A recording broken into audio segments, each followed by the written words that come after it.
On this episode, I interviewed Danielle Chiasson from Perfect Property. Danielle focuses on flips. A lot of you have probably already heard of her. She does tons of work in the Golden Horseshoe, has done multiple projects in Hamilton, and starting to sort of get into the Toronto market as well. So we had a chance to discuss what kind of numbers she looks for in terms of a project, what kind of margins are important, what can you expect when managing contractors. Ton of different and useful information in here for anyone who has any interest at all in flipping. So make sure you check it out and share this with your friends and family. I love to get the message out there, so you can share it on multiple platforms that we're on. And one last thing, so we're constantly looking for new projects to work on in Welland, St. Catharines, Hamilton. So if you have any interest in potentially collaborating, just feel free to reach out. I'm happy to explain it to you. You can email me directly at George, George, at welloff.ca. So check it out, reach out to me, share the podcast, and enjoy the episode. Welcome to the Well Off Podcast, where the goal is to motivate, inspire, and share success principles. I'm here with Danielle Chiasson. I'm going to say it like that.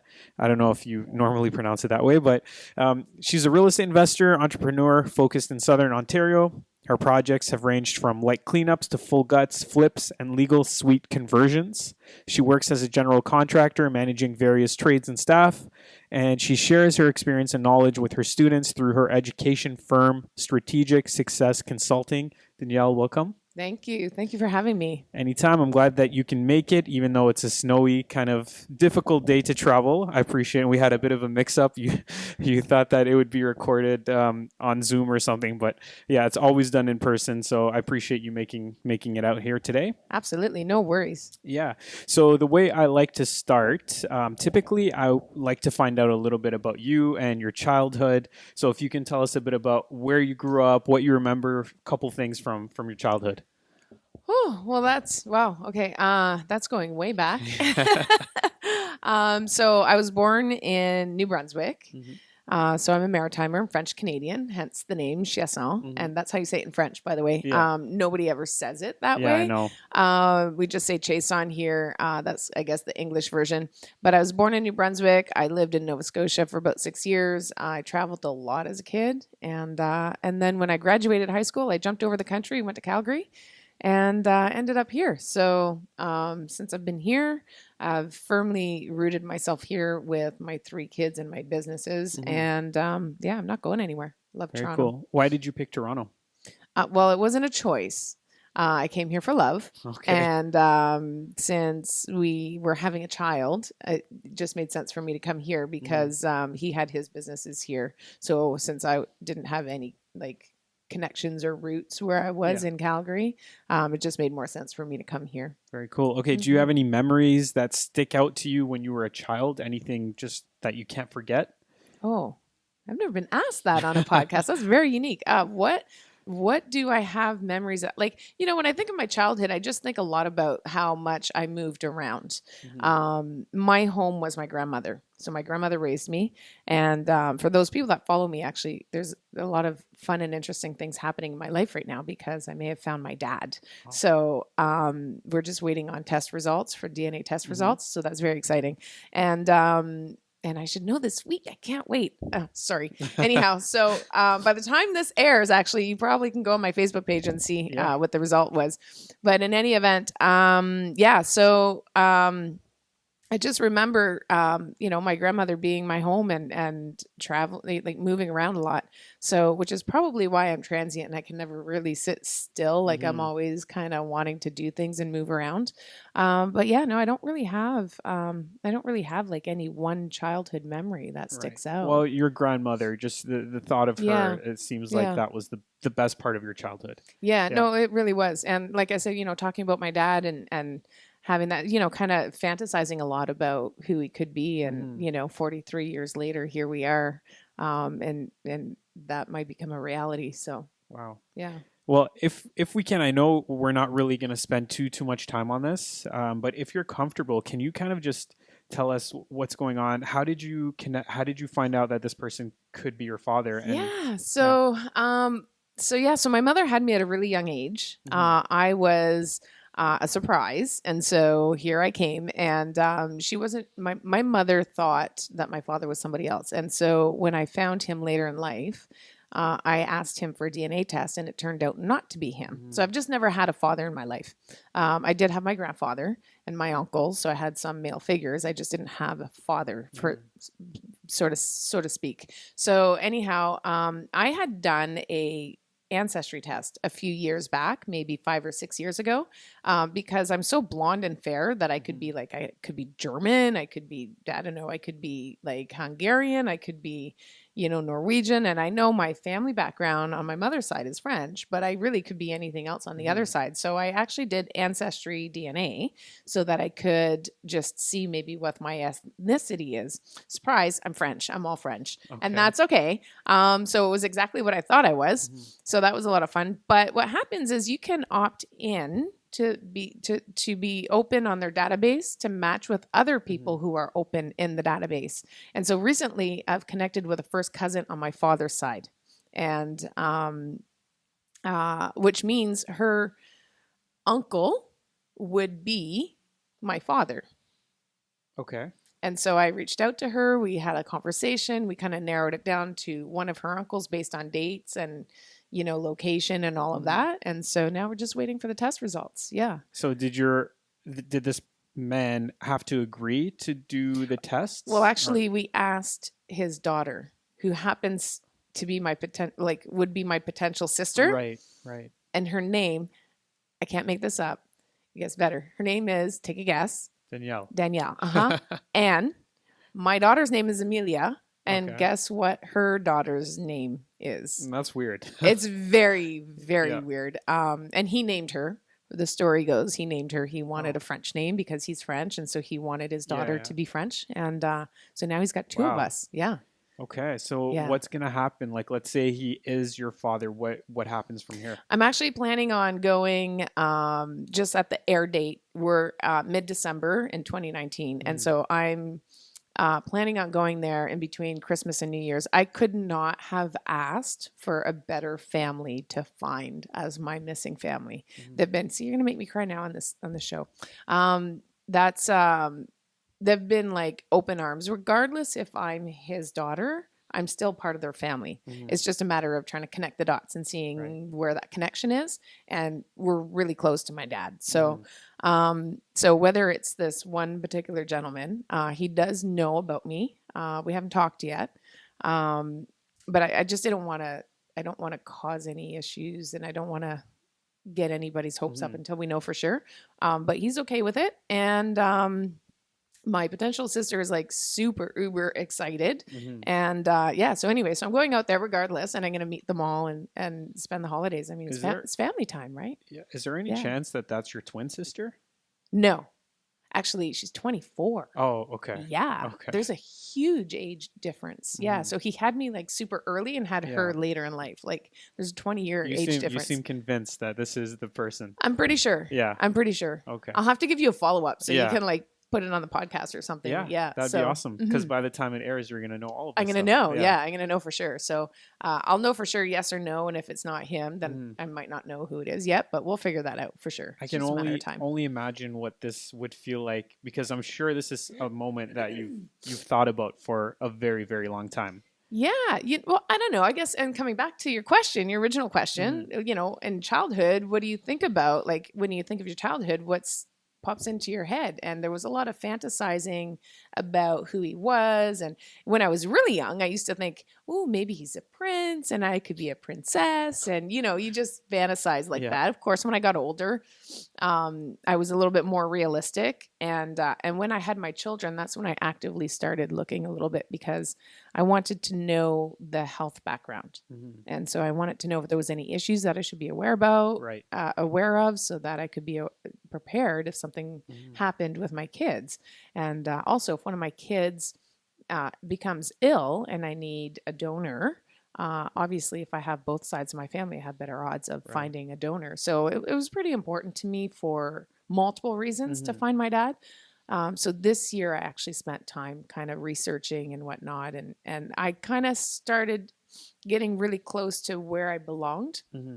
at least kind of what branch of family at the area, and I had cousins, like distant cousins, but I just hadn't narrowed it down right to the detail. And then I had a cousin that just happened to do a DNA test. I'm like, oh my god, I got a first cousin! I got like that was super exciting. Yeah, super so exciting. Cool. Yeah, well, it's great that you're open to sharing all of that, because I know you keep people updated on Facebook. A lot of people are following your story. Yeah. Why is it that you're choosing to share your story? Well, throughout my life, anytime I had a major event that people might think is a negative event, when I'm very open. And so when I share that event with people, a really unique thing happens. And actually, and I'm going to tie this into real estate too. I'll share with you how it works for me with my experience. When you share an event, then all of a sudden that person's feelings or emotions when they had a similar event gets validated, and then they share back. When you open yourself up, it's really difficult for most people because they feel very vulnerable, and that feeling of vulnerability is very scary because somebody could take that information and use it against you and hurt you. And so, but that has never been my experience. I don't think we are that way as humankind, like at the core of who we are. So I share my pain with people. And then what happens is all of a sudden they're like, oh, that happened to me, or had that same situation. Oh my, and then we have a really open conversation, and you connect at a very raw and real way with people when you do that. And so, so I love sharing because I know whatever experience I'm going through, it's not unique to me, even though in the moment it feels like I'm the only one that is going through this. I know other people have had that same emotion or the same struggle.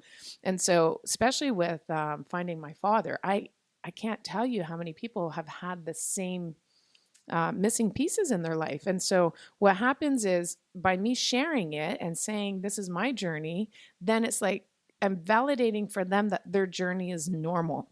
And I didn't realize, because even before I shared openly my story on social media, I didn't realize how many people were out there looking for family. And so, and anyway, so it's a really unique thing. And same thing with real estate investing. When I first started real estate investing, I started a meetup back in 2013 where we'd have dinner. And I was a newbie. I was like brand new in investing. I was a landlord before that, thought I knew everything. And then I educated myself and realized I knew nothing. That happens. And then, so when we had these meetups and I had all this education, I had my coaches telling me what to do next. And I felt like I wasn't far enough ahead. I wasn't moving ahead fast enough. I wasn't getting the deals fast enough. I wasn't, and through the meetups, the one consistent thing was, it was a safe space. So we all shared our story, and I would go around the table with about 12 to 20 people, and everybody, the one underlying thing was, I'm not as far ahead as I should be. I haven't done enough yet. I don't know what's roadblocking me. And the consistent thing was that we were validating for each other that we set expectations on ourselves that are unrealistic. And all of the challenges that everybody had in the room were the same challenges. But when we're out in the real world and we're not sharing that story of the challenges, then we feel like it's us. There's something wrong with us because I see George doing deals, and I see Danielle doing deals, and I see so-and-so moving properties, and I see so-and-so duplexing. And then it's like, well, what about me? Why am I not there yet? And so when you share your story, you validate to people that they're not alone, as well as validating for yourself you're not alone, so that it's completely normal. So that's why I love sharing my stories. Awesome. Yeah, that's a really good answer. So yeah, obviously we could talk about this because it's such a big part of your life, the journey to finding your father. I do really appreciate that you're sharing that, and I'm really looking forward to hearing everything that happens. So keep us updated. Well, I'm honored that you're even interested, really. Yeah. Like, because when you share your story, you're like, is anybody even going to be interested? Like, who's interested in my life, right? Yeah, I think people are rooting for you, and they want you to find out, because obviously I think people care about you, so they want you to be happy, and that hopefully will bring you joy and fulfillment. I hadn't really thought about that. Yeah, that's a great perspective. Yeah, because unless somebody's watching just because they want to talk about you, but that, like you just said, that's not likely, right? No, and that's the thing. Like, our fear is not Fear is an emotion that we feel for a perceived or real threat. And more often than not, it's a perceived threat. And the thought of people taking that information, just using it and talking about you behind your back kind of thing is just not likely.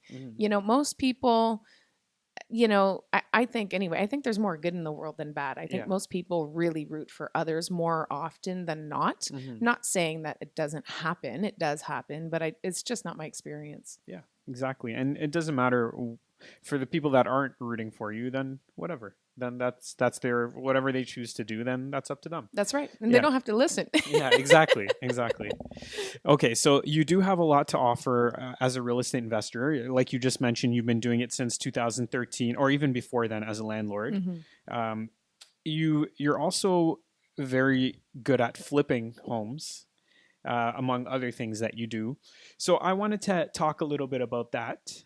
Obviously, you're working on multiple projects. How many projects do you have right now on the go? Right now, I have 5. 5 projects. So how many people can say they have 5 projects? That's pretty impressive. I can't lie. Right now, I'm a little outside of my comfort zone. Like I'm stretching it. So it's when you're going from 1 to 2 at a time, it's scary. And then you go from 2 to 4 and it's scary. And now I'm like at 5. I'm like, oh my God, George, sell this house for me because I'm done. Like I need to clear my plate a little bit. So I'm a little bit outside my comfort zone, but that's just where we grow. Exactly. Like that's where I'm forced to make changes in my business to allow me to be able to keep doing this. So we'll definitely talk about some of those changes that you're thinking about making and that you're currently implementing.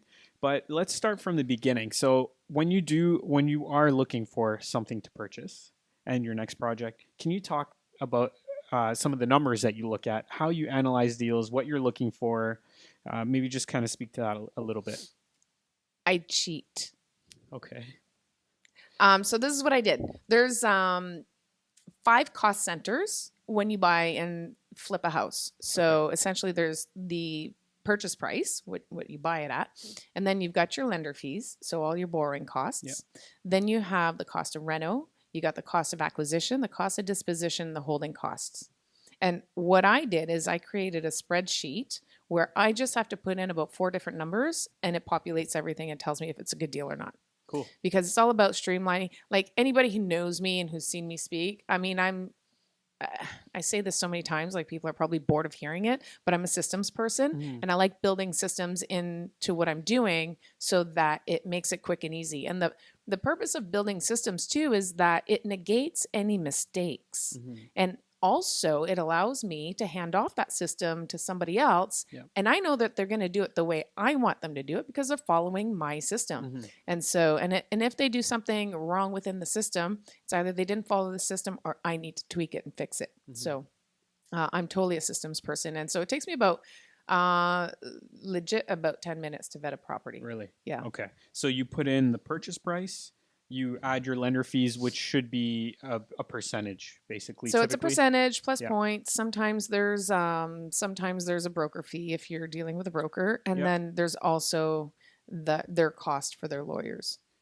Right. Yeah. So you're typically using private money. You're not. I use private money now. Yeah. Because a bank will not loan on a flip if they know that's your intention. Right. Right. Okay. So yeah, you're using private money, and as when you go to a private lender, there's lender fees, broker fees, and you've got to pay to register the charge with the lawyer, whatever lawyer fees. Lawyer, yeah. Here in Canada, you have to do any transaction over $50,000 has to be done with 2 separate lawyers, and even if it's less than $50,000, I still highly recommend you use 2 different lawyers. So and you pay their lawyer fees, which can range anywhere from $800 to $1,500. Right. I've had it before where I had a lawyer charge me $2,200, and so now I put in my commitment letter that I'll pay up to $1,500 because then they say, oh well, my client's not paying, so I'm just gonna put in a premium. So, so you know, again, just things that I throw into my system. Once you have a system, you can just tweak it, right? Right. That kind of sucks that the lawyer tried to take advantage of the situation. Well, I had actually, you know, the lender was really cool about it, and offered to pay me the difference. And I said, that's fine. You know what? It was my mistake. I don't have it in my system. I learned something from it, right? Yeah. It's the cost of learning. Yeah, exactly. And it happens. Yeah. $700 for a future lesson. Right. That you'll never make again. Another mistake you'll never make again. Right. Okay. Then you put in your rentals. So how do you do that? Do you have to walk through, or are you able to just kind of look at pictures and tell what you think it'll cost? Normally what I do is because my flips are all typically in the same area and I have crews that I can rely on. So I know their cost basis. So it's really easy for me to kind of ballpark it. So what I do is I may not even walk through the property before putting an offer, and I'll put in an offer. And then if I'm really comfortable, and I have put in an offer blind that was firm, that was actually my best deal ever. And that was, I don't even know how I got that. Anyway, it was a multiple offer situation. I saw it an hour before offer presentation and I put an offer in with 7 other people and I got it. And I don't know how that happened, but I paid 66,000 over a list. This was back in 2017 and it was one of my better profits. So cool. Yeah. And bought blind firm, and don't do that. Just going to say, don't do that. Again, normally though, if I'm going in blind, I'll have a condition. I'll definitely have a condition. I'll walk through the property. If something happens that there is a major issue that I didn't anticipate, then I'll go in and renegotiate the price or I just let it go. But typically we can just renegotiate the price. I mean, when you talk to sellers and you explain to them or agents and say, well, look, the cost of reno for a typical house like this would be roughly about here. But because there's this and this and that, it's really kind of jacking up. It's exploding the cost of reno. There's really nothing I can do about that unless we can renegotiate the price. So. Right. Okay, very cool. And then the next part is the acquisition. So are you talking about closing costs? Yeah. So when you buy a house, you got the land transfer tax, titles, title insurance, and your lender fees. Your lawyer fees, right? And all of that. So that amounts anywhere to depending on the price point, because your land transfer tax will really dictate how much your acquisition fees are. But take that out, I mean, you're about $5,000. Yeah, it's usually around 2% of the purchase price, somewhere in that range. Okay, so disposition would be your commissions. That's fees. That's it. Commissions, that's pretty much it. Yeah. No, there's your lawyer fees. I mean, there's obviously you got costs, but the biggest cost is the realtor cost, and you've got your staging. I have that there. Potential photography, depending on how you work it out with your realtor. Yeah. What else do I have in that category? Well, there's little things, but those are the main ones. So yeah, like the staging could add up a little bit depending on what you choose to do. Depending on how long it's there, and depending, again, it's all relationship based, right? So I use the same stager all the time. She's amazing. And she's really fair in her pricing. And if anybody wants her number, just, find me on social media. I'll give you her number. But what she does that's different than other stagers is that she has 2 months of staging in her first fee. Okay. And so, which typically, I move them well before that. So I never really have any additional costs, which is nice because then you're not guessing at how much it's going to cost you because you don't know how long you're going to need it staged for, right? So I know typically my houses sell within that 2 month period. Right. So I know the cost that I'm at. Cool. Okay. And the last thing you mentioned was holding costs. So obviously there's a mortgage payment. Well, with a private, it's going to be an interest payment. There's going to be property taxes, utilities, those types of things. So you're looking at insurance, insurance, taxes, and your utilities. Those are the 3 main ones. Yep. And if you have a property manager that's going by to make sure that the property gets looked at. Yep. Because if it's a vacant property, depending on what kind of property insurance you have, you may need somebody to go there and just record that they were there every 3 days, which I don't do because I'm there and we're doing work in the project. But I highly recommend for people to do that. But yeah, those are the 3 main things. It's your insurance, your taxes, and your utilities, and that's the holding. When you're talking about the mortgage payment, that's actually included in the lender fees. Okay, you're including that. And are you typically paying monthly for the mortgage, or are you trying to do like a lump sum payment at the end of term? So it depends on which lender I deal with. My primary first mortgage lender, so he does interest only payments for the length of the mortgage, and monthly? Monthly, and that's pretty standard and it's typical in the industry. But once I create a relationship, a lot of times what I do, and I do have a lot of my lenders where I just pay them a lump sum at the end. Right. Yeah. Okay. And that's better for you because it's just less money to dish out during the project. Yeah. Here's what happens with a flip that people don't understand. And I think it's really important, if I may share this with your audience. when you're doing a flip, and everybody wants to do a flip because it's sexy and it's fun and it's on TV. It looks great on TV, right? But here's what happens. There's no money coming in until you sell the property. And what people don't understand, that it's not, you buy the house and you take 2 or 3 months or 4 months to do the flip and then you get paid. It doesn't work that way, because now you need to list it. You need a week to prep it and list it, which we're skipping that week. You need a week to list it and prep it and then list it. And then after that, maybe a month before you sell it, and then maybe 2 months to close. So like in my spreadsheet, I have 3 months just to sell. So when you're flipping a property, there's nothing but money out until you close on the disposition. So when you're looking at your numbers and you're looking at your holding time, you want to look at it from close to close, not how long you think I can flip this house for, which a lot of people make that mistake. They go, 3 months. It's very hard to sell a property close to close within 3 months. Yeah. I mean, that's a 2 week, maybe 3 week cleanup, right? Yeah. So it's really difficult to do that. I mean, if you're talking about the flips that I do, I mean, we're talking about drawings and dealing with the permits and going to the city and city inspectors and stuff like that. That also slows you down. Like the one that I'm working on right now, one of them that's almost ready to list in Hamilton. We got delayed on that one because we did a boulevard parking. I added parking to the house to increase the value of it, and that slowed me down a bit too, right? So. Okay. So what kind of spread are you typically looking for? Do you have that number in mind generally, or are you just inputting your numbers in your spreadsheet? So my business model is that what I put in is what I want out. So typically, if I do a 50K reno, I want 50K profit, and that's gross profit.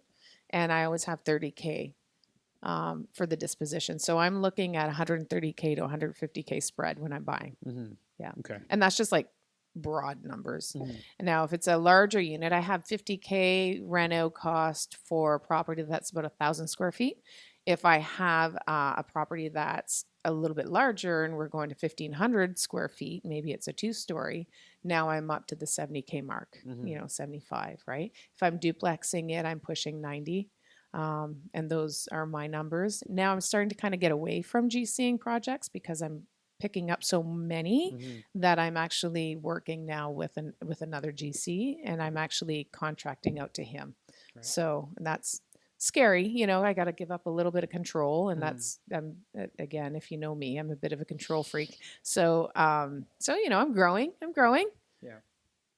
Okay. So that's great. You shared a lot about your flips. So we talked about the cost centers, as you call them, what you look for, and then let's talk about hiring a contractor. So that's a big part of it, not just hiring them, but also managing them. So where do you find your contractors? So I typically find my contractors on Indeed.com. I have gone to a lot of different sources. Indeed is the one that I typically hire from. So now it's really the only place that I go. I have a vetting process. I have a system when I'm hiring contractors. They have to go through a whole screening process before I'll even meet them. And part of that is that they have to follow instructions online. So when I'm asking you for a resume and you're like, yeah, I don't have a resume, but I've been doing this for 20 years and, and they send me an email with I'm like, no, you may as well just written that on a napkin for me in a bar. It means nothing to me. So and the funny thing is I actually don't even read resumes. It's just part of the vetting process to see how professional they are, because a professional contractor will have a resume and they'll be proud of it. And so it's just part of and then to see whether or not they're able to send it to me. I do a little bit on the online platform to see if they're able to scan and send, or if they're taking pictures and sending to me, because I do a lot remotely just so I can manage my time. And so I just kind of test them different ways, and then they finally get to when we do the phone interview, they have to schedule it online. Same thing. So I use Calendly. I mean, you probably use a similar booking system, and they have to go in it if they're hungry enough for the job and they're interested enough. The funny thing is that everybody's like, oh, if you do that, you're not going to have a whole lot of candidates. Yeah, if I get 4. that I get calls from that actually make it to the phone interview, those are 4 highly qualified candidates. Right. Because they've gone through a vetting system, right? And that's what happened last time. I just recently went through a hiring process. I hired 2 out of the 4 guys. One of the 2 guys didn't work out, but I had qualified guys still sitting on my desk from a week before. And so, I just picked up the phone. One guy walked out on Monday, and by Monday night, I had another guy hired. Cool. So because I was confident with, the 4 that I had, 3 of them were great, and I couldn't have all 3. I was only hiring 2. So that's what happened. But I do have a pretty solid, it's probably a 5 or 6 step system that they go through before I even meet them. Wow. Yeah. I don't think I've ever heard anyone say they use Indeed. Like I've heard people say they look on Kijiji, they'll ask friends for referrals, but never Indeed. Yeah. That's so. And then do you do any research on these people, to like background research, ask around, check out some of their projects, or do you just trust that? I typically will ask if I can go through a project. If they don't have something that they can share with me, then that's a red flag for me. Yeah. And again, just through the whole process, I look for red flags. I mean, I am actively looking for red flags.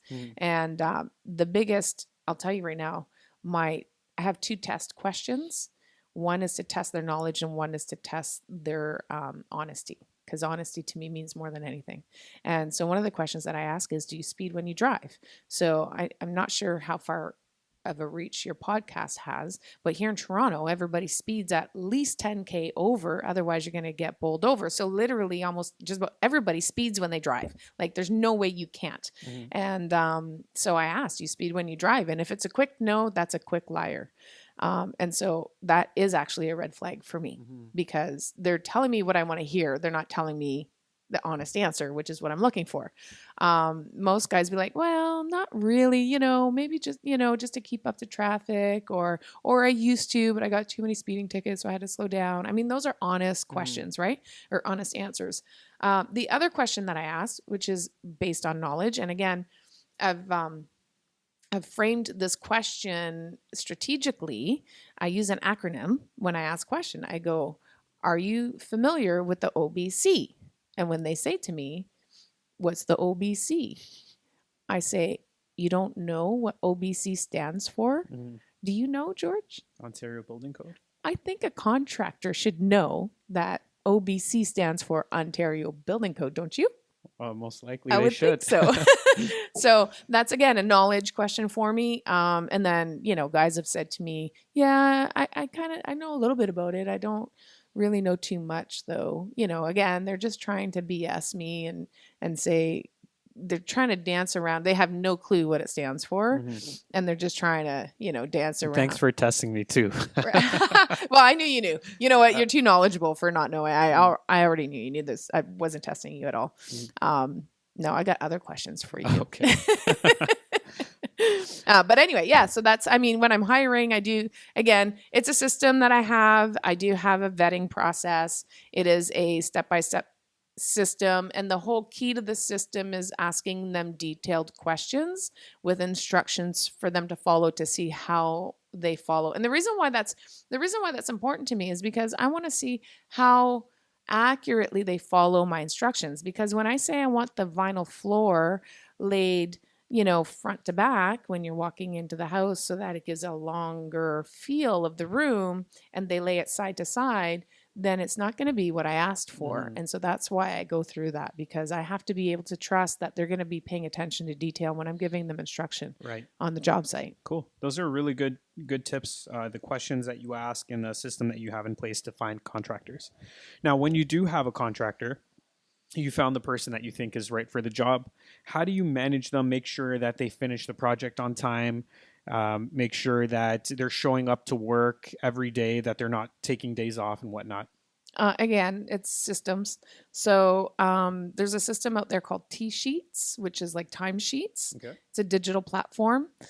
It is a paid platform per user. You have to use it. You have to pay for using the platform, and then each additional user, there's a fee.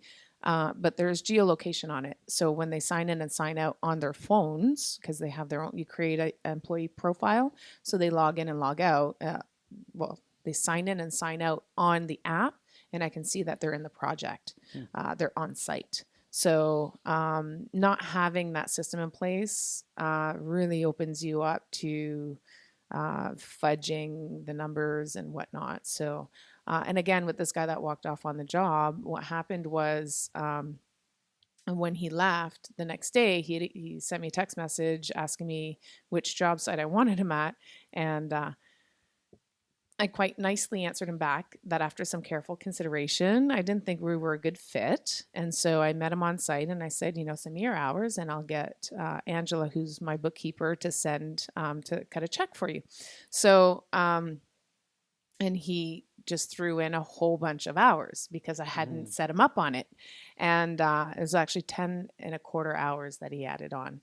And so, and when you have systems in place, then you avoid that from happening, right? Prior to that, because there was 2 of them working on site and they're showing up, like my hours for my contractors is 8 to 4:30. It's pretty standard. It's 8 to 4:30 with a half an hour unpaid lunch. And if it's outside of that, I just ask them to let me know. But with T-sheets, I can see if they're there earlier, so that if it is a little bit earlier, and I just print a report for Angela, I don't have to think about it, right? So it's a lot easier. Again, there's a cost to having the system, but I think the flip side is dealing with what I had to deal with this employee walking off and then having to dispute hours, right? So, I mean, the cost is a proactive cost. There's 2 ways you can run your business. You can be proactive or reactive. And I firmly believe being reactive is more expensive than being proactive. Yeah. Well, I can't imagine the annual cost of this software is more than 10 hours of his pay. It's not. Right. It's really minimal. Yeah, exactly. It's really minimal. Okay. And so that with T-sheets, you're able to see when they're on site. So they have to manually check in every day. They go to the site. You just have to remind them once in a while, hey, just make sure you're punching in your hours. And, it's just like, remember when you used to have to, like, for those of you who are my age, when you had a job, you had to like take a piece of paper and like punch in on the time clock. And it's essentially the same thing, except it's on their phone. So, That's very cool. Okay. That's a good tip too.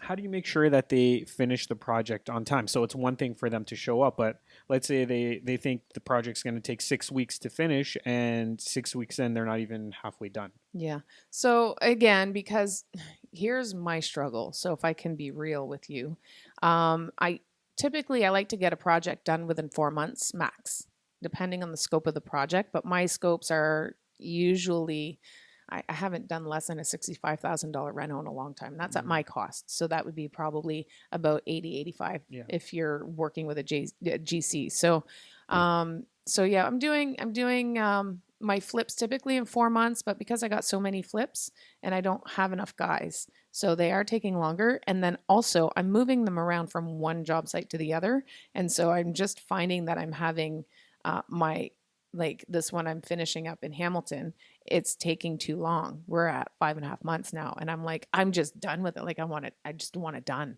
And so, but that's because, I'm prepping another one so that all the professional trades can go in and do their rough-ins and stuff. And then I'm sending them back here. And then I bought another one that needed some exterior work before winter came, and then back to that one. So I just keep pulling them off. And that's a bit of an issue for me. So now as I mentioned earlier, I'm starting to work with a GC and just starting to like pay the premium. That way I can just do what I do best, which is like work with people and raise capital and find partners to work with. So, and finding deals. Okay. Very cool. Yeah. So you've shared tons of stuff here. There's, I think there's a lot to take away from this. I've got a bunch of notes here. I see all those notes. I'm like, I want to see that. Yeah. So why don't we jump into the next section of our podcast, which is the Random 5. I'm going to ask you 5 random questions, and you're just going to answer the first thing that comes to mind. Okay. The first question is, what was your last dream about? Oh, what was my last dream about?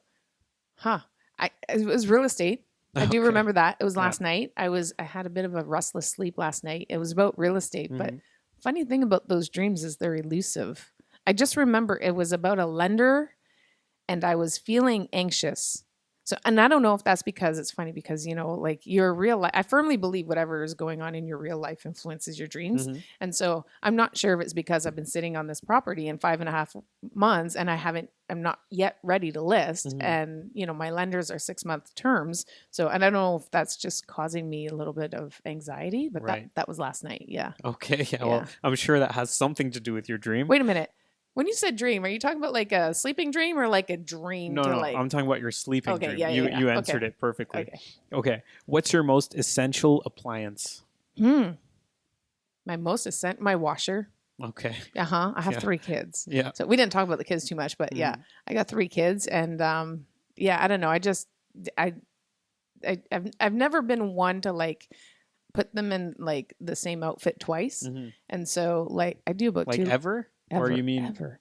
like The only they wear it time. once and they throw out their clothes? No. They have to wash it. Oh, Like okay. how sometimes you're like, Yeah, just wear what you wore 2 days ago or whatever. Yeah, Like, yeah. I legit do 2 loads of laundry a day. Really? Yeah. You It's do it crazy. yourself? Or you have somebody do it for you? Yeah, I do it myself. You know what? There's a couple of reasons for that. I do have a housekeeper. She comes in and cleans. But I don't want my kids to be entitled, and I don't want them to have a distorted sense of reality that you don't have to work for it. Mm-hmm. And so at their father's, they do have a nanny. But in my world, I want them to see that you have to work to balance life. Mm-hmm. And I have a dishwasher. I never use it. It drives them crazy, but they do dishes with me. We cook dinner and we cleaned the kitchen together as a family. And that really is to just create healthy habits with them and keep them moving, get them off the couch kind of thing. And they don't really ever sit on the couch, but they have their devices and whatnot, right? And I just don't want them. I don't know. Our best time is doing dishes together. Now, I haven't gotten them on the laundry thing. I got to work on that, but yeah. Wow, kids are having fun doing dishes. That's a first. All right, what do you fear the most? Ooh, death. Always been, and not my death, other people's death. So we talked about my grandmother at the beginning of the podcast, and I have not. I want to knock on wood, but it'll hurt your ears on the mic. So, but I have not lost anybody close to me in my family. So there's my mother, my grandmother, my grandfather, and then my mother. She's one of 6, and I have my mom and all my aunts and uncles. So the family that I grew up with, I have them all, and I've never lost anybody. So my grandmother now is 80. She'll be 81 in February soon. And that's my biggest fear because I don't know how I'll react to that. And when I was younger, as a teenager, I lost a couple of friends in high school. One through suicide, one through a car crash. And I didn't handle that very well. So I think I got a fear of like, if just friends, and I shouldn't say just friends, but I think I just don't know how I'm going to handle it.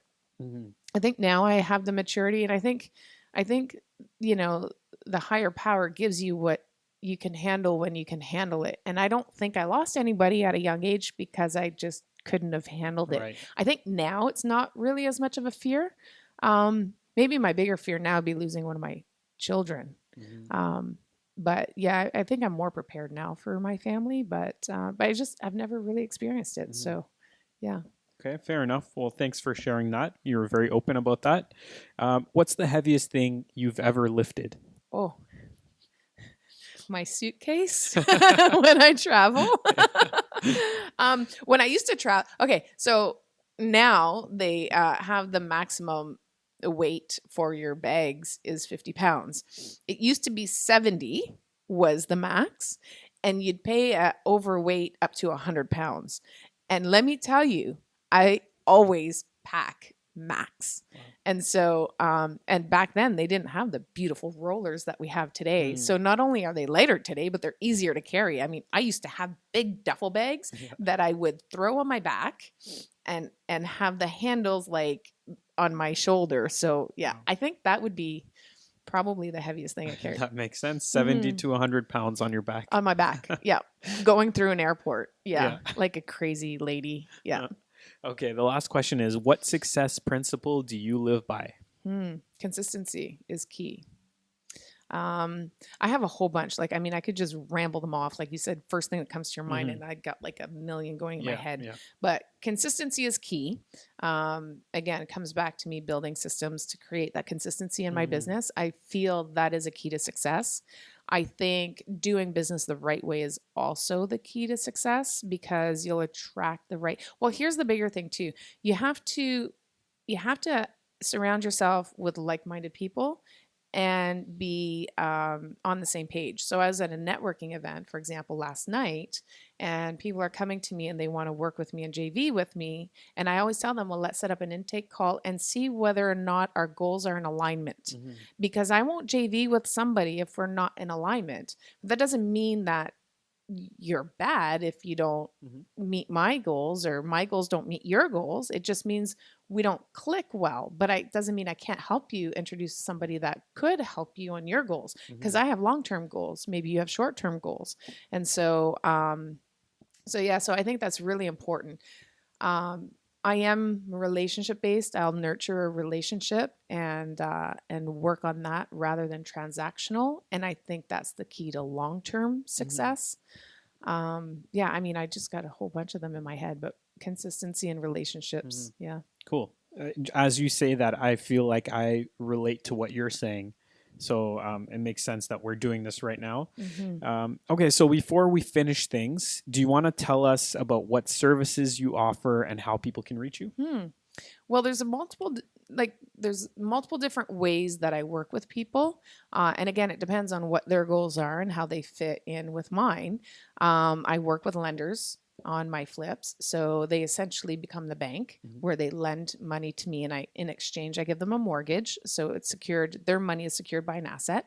It's one of the safer ways to invest in real estate and get a better return than what you would get at the bank. So that's one of the ways I work with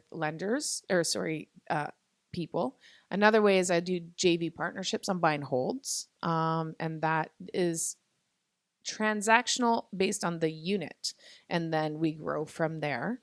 I also do education and coaching. So as you know, I host seminars and workshops. I got one coming up in February. And what else do I got going on? Coaching. Oh, and I also do consulting too. So what I'll do is I'll help, especially with secondary suite conversions. A lot of people who've done it or not done it, I just walk them through. What I do is I want to teach you how to fish. I don't want to give you the fish. I want to teach you how to fish. I don't want to do it again with you. And it's not because I don't want to help you or don't want to work with you or I don't want your money. Like, of course, but at the end of the day, there's only one of me, and I'd rather help you grow as an investor. And so, like recently, what I've done for a couple of clients is I will help them go through the process of drawing and designing, explain to them why I do the layout the way I do it, go to the city with them. I don't go to the city for them. I go with them. And then they see what kind of questions I ask and what the things I look out for. And I've done a minor variance recently with a client. And that just gave her peace of mind. And I kept saying it. And at every turn, she's like, oh my God, they said this, we're not going to get it. And I said, calm down. Yes, you will. It could be a hiccup, but we can work with it, And so at every turn, I think I was kind of like her voice of reason to kind of help her sleep at night, because it can be very stressful when you've not gone through it. But now she's gone through it with me, and that now she can be like, okay, just because they're throwing stuff at me doesn't mean I'm not going to get the variance or get the permit approved. Right. So, and I love doing that because it's just, I don't know, it's just really rewarding to be able to give her the confidence to do it again. Right. On her own. And again, because I'm relationship based, I always make sure that I'm available for my clients. Like, it's really important. I think it's just like a security blanket. Kind of reminds me of a security blanket. Yeah. For the people out there that are interested in consulting or whatever other services you're providing, how do they reach you? You can reach out to me in multiple different ways. Probably the best way would be to email me at Danielle@strategicsuccessconsulting.com, or on social media. At the end of the day, it's probably easiest on social media. I'm really quick to get back to you through direct messages. I don't like email. I don't know about your inbox, but my inbox just gets a whole bunch of stuff. I don't want to say junk. It's not all junk because it's there for a reason and I want to see it. Yeah. But because I want to see what's going on. Like I get news articles. I mean, you get them all too, right? So I want to see it, but emails that I need to reply to get lost in my inbox. And so direct messages work way, way better for me. I think you've emailed me and it's been like days and then you're like, hey, she's ignoring me. And I'm like, no, just send me a text. Yeah, text, you're pretty quick when it comes to a text message. Yeah. All right, very cool. So, well, that was great. I think there's so much in here for people to take. And I appreciate your time once again. Well, I'm honored. I appreciate you had me on. Thank you so much, George. Yeah, anytime. So I look forward to staying in touch. And once again, thank you very much. You're quite welcome. Thanks for listening to this episode. I hope you enjoyed the content. And as a valued listener, I'm giving away a sample letter of intent. This letter is used once your potential co-venturer expresses interest in working with you. It outlines the general structure of the deal and intentions of both parties. You could visit www.welloff.ca/letter to receive your free copy. www.welloff.ca/letter.